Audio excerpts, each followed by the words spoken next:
Di video kali ini, kita akan membahas dua elemen penting dalam fungsi if di Excel, yaitu value if true dan value if false. Masih ingat, dalam fungsi if, kita menguji sebuah kondisi. Jika kondisi itu benar true, maka Excel akan menampilkan nilai tertentu.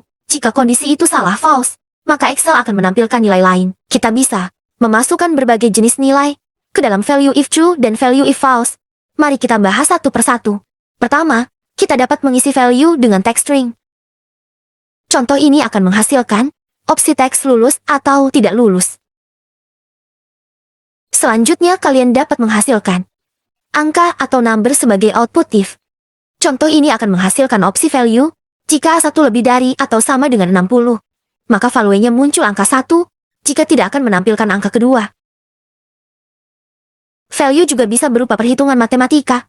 Kita bisa langsung melakukan perhitungan dalam value if true dan value if false. Contoh ini menggambarkan opsi value yang akan dimunculkan. Jika harga lebih dari 50, diberi diskon 9%. Jika tidak, harga tetap sama. Selanjutnya value juga dapat diisi dari fungsi Excel lain. Contoh ini menunjukkan opsi, jika A1 adalah gold akan dilakukan fungsi sum A2 dan B2, jika tidak, hanya tampilkan ke 0. Kemudian untuk value empty string mirip dengan teks yang kita bahas pertama tadi. Contoh ini memberikan opsi value, jika A1 lebih dari atau sama dengan 60 maka hasilnya lulus. Jika tidak, value ditampilkan empty.